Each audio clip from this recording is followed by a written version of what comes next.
ইসকনের একজনকে মানে ধরলো। সেটা নিয়েও দেখেন কি অবস্থা শাহবাগের। কি ঘটনাগুলো ঘটতেছে। বলবো মানে কি হচ্ছে আসলে দেশটাতে? ছাত্ররা এরকম কেন শুরু করলো? এই কলেজ, ওই কলেজ এরকমভাবে মিলেমিশে কি ভাই? এটা তো স্বাধীনতা কাকে বলে, কতটুকু স্বাধীনতা মানুষ ভোগ করবে কিছুই তো মানে এই ছেলেরা জানে না। এবং যেভাবে মানে আনন্দ উল্লাস করছে একেকটা কলেজ ভেঙে, একেকটা কলেজে যেভাবে তারা এটি ক্ষতিগ্রস্ত করছে। তো আমি তো আসলে বুঝতেই পারছি না মানে এই সমস্ত কি হচ্ছে কি আসলে? পাশাপাশি আজকে তো আরো অনেকগুলো ঘটনা কিন্তু প্রতিদিনই কিন্তু এরকম ঘটনা ঘটছে। তো এরকম ঘটনা যদি আসলে ঘটতে থাকে তাহলে এই সরকার কিভাবে আসলে রাষ্ট্র পরিচালনা করবে?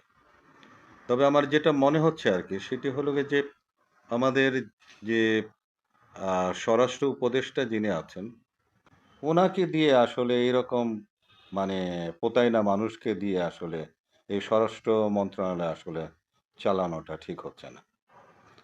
আর আপনি দেখেন যে মানুষ জানতে পারতেছে, ছাত্ররাও জানতে পারতেছে। তো তারপরে এই স্বরাষ্ট্র মন্ত্রণালয়ের যারা গোয়েন্দা সংস্থা আছে যারা, তারা এই সমস্ত বিষয়গুলো জানছে না কেন? এবং সঙ্গে গিয়ে জিনিসগুলোকে ম্যানেজ কেন করছে না? সঙ্গে কিন্তু যাচ্ছে না কিন্তু। বেশ পরে যাচ্ছে। যেয়ে তারপরে আপনার গিয়া তাও তো সেখানে যে মানে ছাত্ররা ২ দল যেভাবে মানে ধাওয়া পাল্টা ধাওয়া যা কিছু হচ্ছে। তো সেইগুলো তো মনে হয় যেন দাঁড়ায় দেখে। তো দাঁড়ায় দেখে যদি এরকম যদি আমাদের যে মানুষগুলো দেখেন কত লোভী মানুষ হয়ে গেছে। এই কাজের বুয়া, তারপরে যে সাধারণ গ্রাম দেশের মানুষগুলোকে নাকি কয়েক হাজার টাকা দিছে। দিয়ে তারপরে বলছে যে, "তোমরা ডাক্তার ইউনূসের এখানে যাও, সেখানে তোমাদের জন্য সহজ কিস্তিতে ৳১,০০,০০০ করে তোমাদের ঋণের ব্যবস্থা করে দেব।" এই লোকগুলি বিশ্বাস করছে। বিশ্বাস করে সব গাড়ি ঘোড়া বইরা আসতেছে, শহরের মধ্যে আসতেছে। এত লোভ, এত মানুষ, এত লোভী মানুষ। ছি! এই দিয়ে কেমনে এই দেশটা কিভাবে চলবে কি করে আসলে? হ্যাঁ? এটা একটা কথা হইল। এই ধরনের একটা কথা বললে মানুষ বিশ্বাস করবে? মানুষ কি দুনিয়াতে ডাক্তার ইউনূস কি এতই বোকা? যে লক্ষ মানুষ আসবে তাদেরকে আপনার ৳১,০০,০০০ করে ঋণ দিবে। এটা বলল আর শুইনা ফেলাইল। আর সব ঢাকা শহরের দিকে ছুটে আসতেছে। এ কি রে ভাই? যদি কড়া কোনো বিষয় যদি না থাকে, তাহলে তো এগুলোকে তো এই অ্যানার্কি তো আসলে আ বন্ধ করা যাবে না আসলে। কেন এইগুলো কি কারণে হচ্ছে? এই যে একটা কলেজ আরেকটা কলেজে গিয়ে মানে রীতিমতো আপনার কবি নজরুল থেকে কত দূরে গেছে আরেকটা।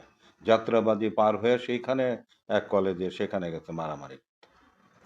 তো এই যে এই ছাত্ররা এবং এদের যে উল্লাস আমি দেখলাম আরকি। ভাঙচুর কইরা যে মজা পাচ্ছে যেটা, এটা তো একটা খেলা মনে করতেছে এরা। তো এদেরকে যদি কড়া শাসন আমি তো যেটা মনে করি আরকি, যে একটা শাসনের কিন্তু বিষয় আছে। করা যদি না হয় কিন্তু আমাদের আপনারা দেখবেন যে আমাদের সন্তানরাও কিন্তু বাচ্চারাও কিন্তু যখন বাসায় দুষ্টুমি করে, ১ম কিন্তু আমরা মুখ দিয়ে বলি যে, "এই এটা করে না, এটা করে না।" কিন্তু একটা পর্যায়ে কিন্তু তারে থাপ্পড় দিতে হয় কিন্তু। না হলে ও থামে না কিন্তু। যতক্ষণ ওকে থাপ্পড় না দেওয়া হয় ততক্ষণ পর্যন্ত কিন্তু থামে না। তো এই যে এই বাচ্চাগুলো তো আমি দেখতেছি এই পর্যায়ে চলে গেছে এখন। এদেরকে যদি থাপ্পড় যদি না দেওয়া হয়, এদেরকে যদি সেইভাবে শাসন না করা হয় আর তারপরে এই যে এদের বাবা-মা কারা? আমি তো এটাও আমার কাছে অবাক লাগে। যে বাবা-মা গুলো এরকমভাবে রাস্তায় ছেড়ে দিচ্ছে তাদের সন্তানগুলি এগুলি কাজগুলি করার জন্য।